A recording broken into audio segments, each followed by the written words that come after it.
Stop! Go away! Great movie. Hey, Mr. Willis. Hey.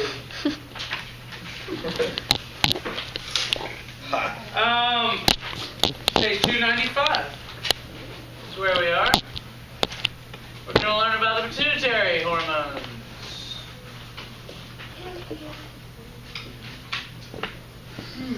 The pituitary gland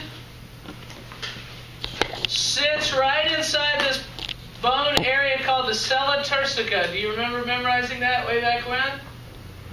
It's a little dip in the sphenoid bone, and the pituitary sits right there. The pituitary has two sides to it.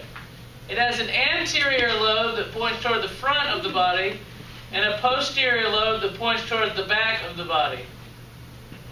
And then right above that is this area here that's called the hypothalamus.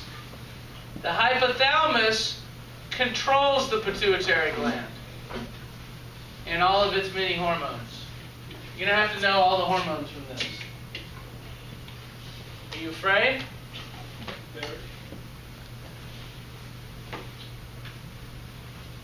Now, we can see there are capillaries, blood vessels, and there are cells from the hypothalamus up here. There are nerve cells called neurosecretory cells that go down, have extensions that go down here and squirt hormones into the pituitary gland. So the hypothalamus communicates with the pituitary gland with hormones, and they're called releasing hormones. So the hypothalamus squirts releasing hormones into the bloodstream. The blood takes it straight into the pituitary gland, and the pituitary gland then reacts to those hormones. There are cells in the pituitary gland that can sense those hormones and squirt out their own hormones in response. That's how the anterior pituitary works. The posterior pituitary, you can see that the cells here, the neurosecretory cells, have extensions that go all the way down into the posterior lobe. And so their extensions are longer and spread all the way down into the posterior lobe. And so the posterior lobe squirts out its hormones directly. It doesn't use releasing hormones that come from the hypothalamus. So the anterior pituitary utilizes releasing hormones from the hypothalamus, but the posterior pituitary does not.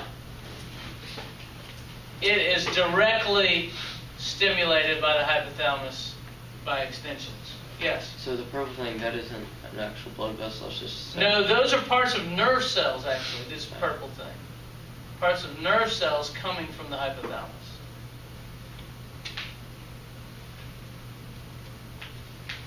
Now here are all of the pituitary hormones. You've got to know them all. Growth hormone, called GH. These are from the anterior lobe of the pituitary. And by the way, this is in a table on page 299. Guess what growth hormone makes your cells do? Grow, multiply, yes. Athletes will abuse growth hormone. They inject themselves with them, and they get bigger. A midget or a dwarf doesn't have growth hormone, or their growth hormone is mutated, and that's why they didn't grow. Could they take supplementary? They can. If you catch dwarfism at a young enough age, you can give them supplements of it, and they'll be a lot more normal. They won't be completely normal, but it helps. Prolactin is a hormone that causes milk production in women's breasts. And they only will produce prolactin after they give birth. or just before they give birth, that prolactin is stimulated.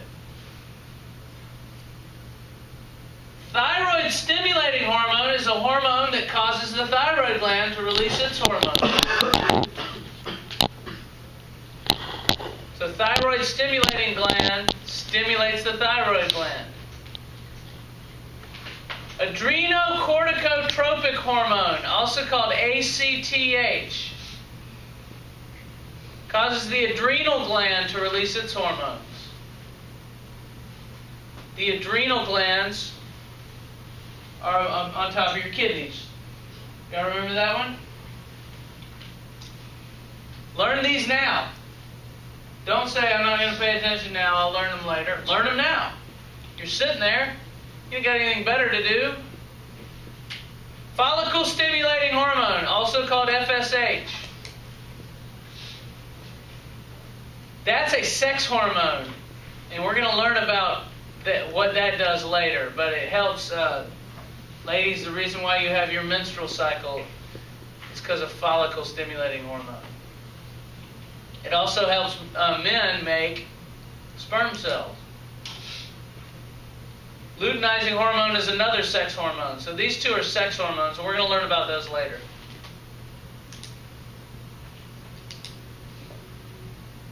And then the posterior lobe of the pituitary has two hormones, antidiuretic hormone and oxytocin. Antidiuretic hormone is a message that goes to your kidneys and tells your kidneys to conserve water. It makes you not pee as much. It's the hangover hormone. If you drink 14 bottles of beer, like what's his name did? What was his name? Greg. And Laura. You're not going to release any more ADH. So you're not going to conserve any water. You're going to pee. This is why the lines at the restroom are real long in bars. Everybody's peeing because they're not releasing any ADH. You get dried up, you see. You wake up the next morning, you're all dried up. If your brain is all dried up, you get a headache. That's a hangover.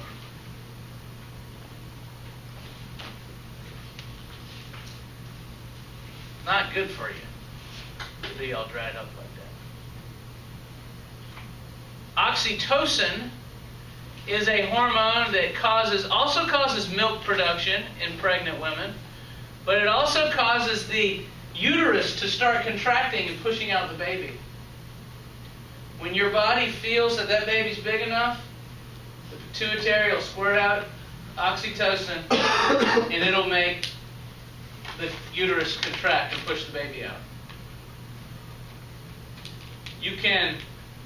The doctor can stimulate birth by giving the woman a shot of oxytocin. You ever heard that? We're going to induce labor. That's just a shot of oxytocin. Isn't that interesting? Are y'all interested?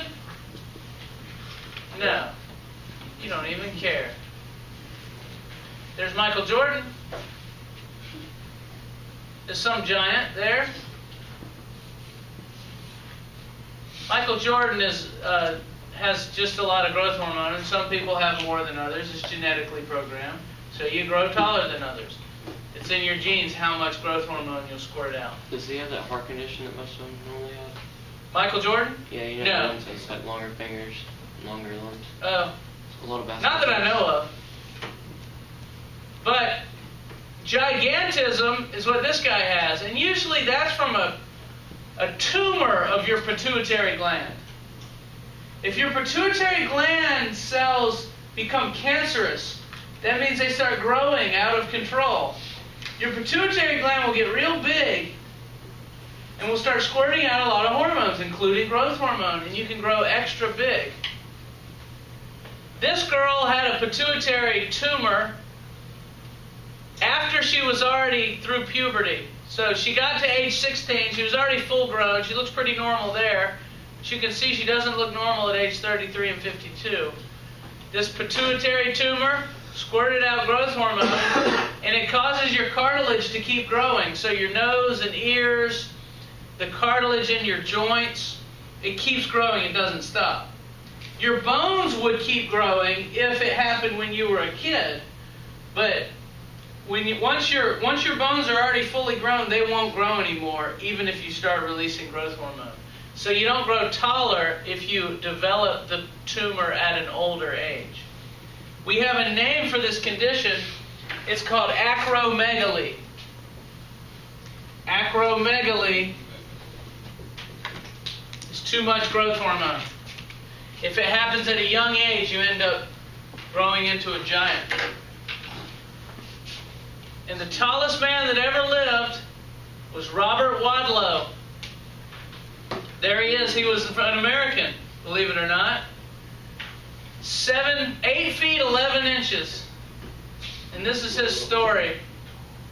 Now let me tell you a little thing about this video. The audio gets off of the video about halfway through it. So a guy's talking and then you hear what he says later. It's really annoying. But just seeing this giant guy is unbelievable. It's a man from a small town on the banks of the Mississippi who first inspired doctors to investigate the causes of the condition which creates giants. In 1918, a child who would become famous throughout the world was born here in Alton, Illinois. Robert Wadlow was only 6 months old when this photograph was taken. By the age of 5, Robert stood 5 feet 4 inches, already taller than his grandmother. At age 10, his growth showed no sign of letting up. Robert enjoyed a happy family life in Alton, going to high school and college like other young people of his age. But when the media discovered the Alton giant, he became a national celebrity. Introducing the famous Wadlow family. Yep, they own the only skyscraper in town. Now Mr. Wadlow will describe his property to you. And this is Robert. Robert is 7 feet 10 inches tall, weighs 360 pounds, he's 15 years old. Everything had to be specially made for Robert. His shoes, his clothes, and especially his huge furniture. This is like deja vu all over again. I'm sitting in Robert's chair again after all these years. But it's absolutely amazing. You know, there were about 5 chairs, and no one can find any of them except this one here. Jean Crivello was a childhood friend of Robert's and recalls how popular he was. He was the kindest, gentlest person I ever knew. Robert had more friends than you can imagine. His neighbors, his YMCA buddies. He was the tallest Boy Scout in the world. He was Everybody who met Robert remembers their first encounter. I knew him as a small child. I was the small child. He was the large person. I was in the 6th grade in Brighton, Illinois, a little village north of Alton. I was astonished at him, and I marveled at him, and I got to shake his hand, and he went up and up and up. I felt very tiny, and my hand just disappeared in his. Robert hoped to work in an office. He wanted to train as a lawyer, but the sheer size of his hands made this impossible. Now standing 8 feet 11 inches, he went on the road as a shoe salesman. His feet were larger than this shoe. This is a 37.5 size shoe. And it's one like he would travel throughout the United States with his father and a member of the Brown Shoe Company to demonstrate himself and the shoes. And people would come into the shoe stores to see Robert and to buy shoes. He was a good representative, a good salesman. Robert was also becoming an object of fascination for doctors. As a young physician with an interest in human growth, William Dowday wanted to know why Robert Wadlow was growing so huge. Essentially, all his excess growth was achieved before the age of 4 to 5. After that, his growth velocity, that is, how much he grows per year, was not particularly remarkable. But though the speed of his growth had declined, he still continued to get larger. Dr. Dowday saw all of Robert's medical records and has no doubt that his enormous stature was caused by a medical condition. Well, I think he had a growth hormone secreting tumor of the pituitary, one of the more common types of pituitary tumors. The pituitary is one of the master glands of the brain, located just below the optic nerve. It's normally the size of a pea, but if things go wrong, a tumor can form. This tumor can grow to the size of a tennis ball and cause huge amounts of growth hormone to flood through the body. The condition is called acromegaly, and there was no effective treatment in Robert's time. The effects on his health were catastrophic. It's very clear that he was having great difficulty in walking. He had a foot brace on, and it was greatly incapacitated. He was also losing sensation in his legs. The neuropathy is disease of the nerves that carry the message of sensation up to the spine and up to the brain. So if you lose those nerves, you don't feel pain. Robert had also developed a condition called foot drop and had to wear a metal brace. And it was this that led directly to his early death. His foot brace that he had for foot drop wore against his ankle and produced an ulcer which he was unaware of. And this ulcer became infected and he died of what was called in the old days blood poisoning. Robert was only 22 when he died and nearly 9 feet tall. His mother, she was afraid that perhaps his body would be exhumed and that his skeleton would be displayed. So they poured concrete all over the coffin so that grave robbers couldn't get his skeleton. I am told that the carpet was worn out at the funeral home because people lined up on the sidewalk and home and viewed him all through the day and night.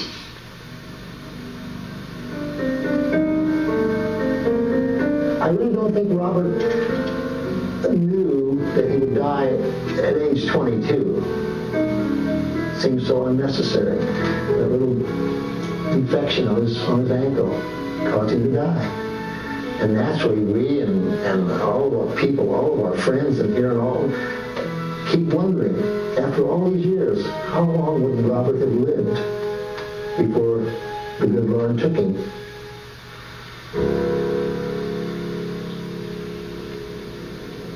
But Robert's early death was not unusual. Few giants lived to a great age.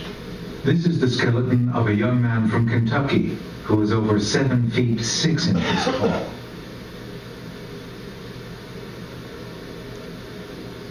Scientific analysis of his bones revealed that he was around 24 years old when he died. The bones offer another clue about the causes of giantism. These white bands around the bones are called epiphyses. At the end of puberty, they get harder, preventing bones from growing any longer. But in giants, they do not harden, and growth continues unchecked. Acromegaly affects about 1 in every 17,000 people.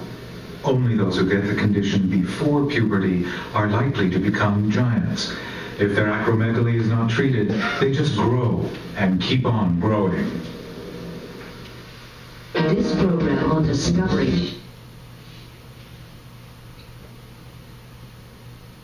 Pretty amazing. Once your heart's only big enough to pump blood so hard, and once you become big enough, the blood goes down to your feet, it won't come back very easily because the gravity is just pulling it down. So giants will lose feeling in their toes because the blood is just pulling down there, no new oxygen is getting to the cells, and the nerves stop working. And so he rubbed his ankle, a sore there, and it got infected. He never felt it. And so you can die from an infection if you don't clean it up and keep it, dressed and such. And especially without modern antibiotics and such, you can really get you quick. Okay, so you're going to have to know all those hormones of the pituitary gland. The next thing the book talks about is the thyroid gland. The thyroid gland, it kind of sits in your neck area. Like I said before, it looks kind of like a butterfly.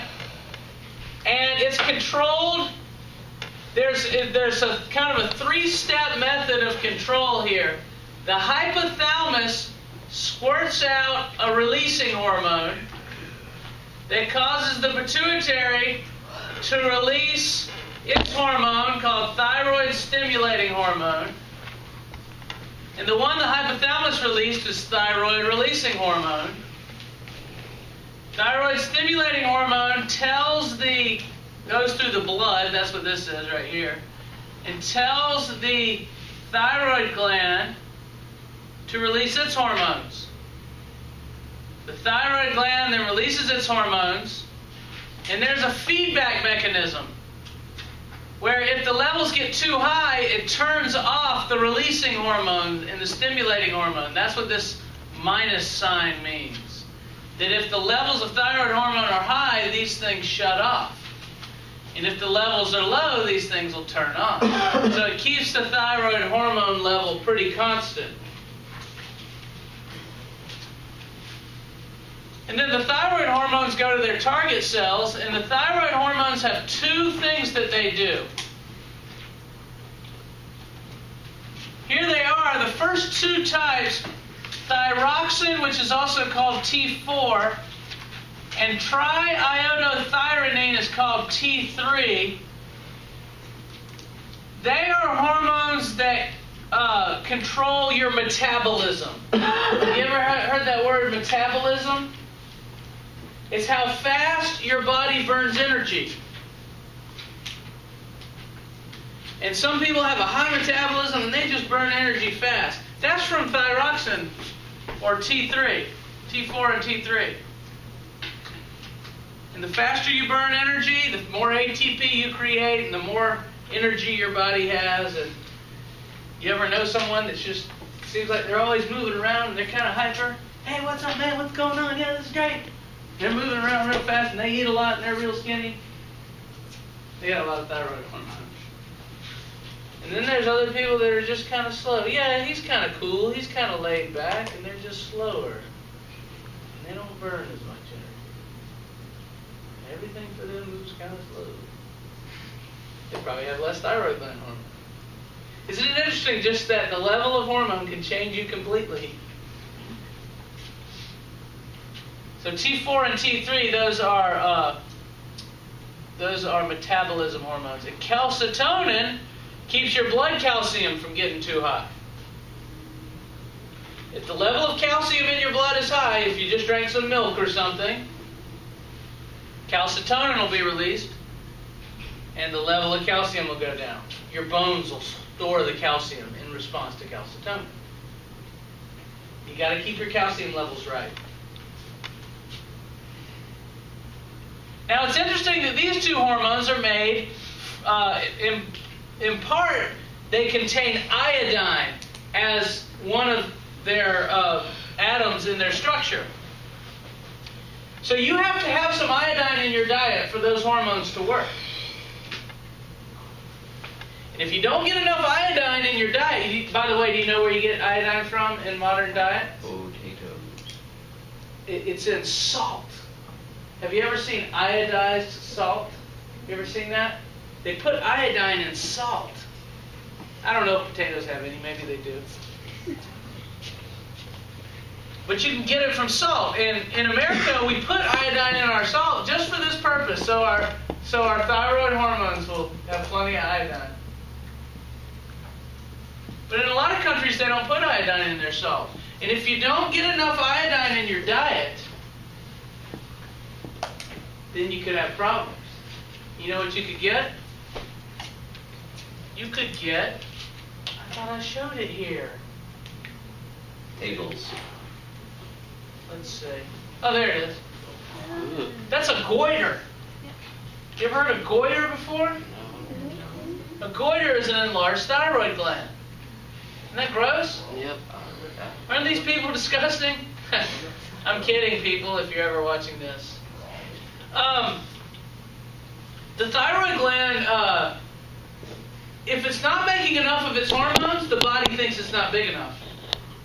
And the body will cause the thyroid gland to grow more and more and more. The problem here wasn't that the thyroid gland wasn't big enough. You know what the problem with these people were? They weren't getting enough iodine. Yeah. And all you got to do is give them iodine injections and that thyroid gland go back down. They sure didn't eat any salt. Well, if they live in a country that iodizes their salt, that would work. They probably don't. They're not from They're probably not from here. Look at that, guys. Is that Mel Gibson? Goiter. So a goiter is a problem with your thyroid gland. Thought you might be interested in that. Now there's these little glands on the back of the thyroid gland called the parathyroid glands. These little dots. And the hormone they release is called parathyroid hormone. Pretty easy one, isn't it? Matt, what does the parathyroid gland release? What hormone? It releases parathyroid. Parathyroid hormone. You told them, but I knew it anyways. parathyroid hormone drives your calcium levels up if they're too low. So if you hadn't eaten any calcium in a while, you hadn't any meat or milk, your parathyroid glands will squirt out a little parathyroid hormone, and that'll tell your bones to release some calcium. Your bones store calcium, so they can release it whenever they want. And then your blood level will have enough calcium to run your muscles. Remember, calcium is needed in your muscles. Remember? Did we study muscles yet in here? Yeah, I think so. Yeah. Remember the calcium binds to the troponin and tropomyosin and it moves? So you need calcium in your blood. If you don't have enough, you need the parathyroid hormone. If you got too much, the calcitonin from the thyroid gland is released, and that causes the storage. But does that, What's that? if you get a thyroid, if your thyroid gland swells up, doesn't that screw your pharynx off? It could possibly squeeze off your pharynx, yeah, and your trachea. I don't think so, though. I don't know. It's a good question. How do those people with the disease breathe? I guess it hasn't squeezed these things shut. It just grows around them. That might be a complicating factor there. I don't know. Good question. Okay, so you read through 11.7. No, 11.6, I think. Is it 7? 7 is the parathyroid.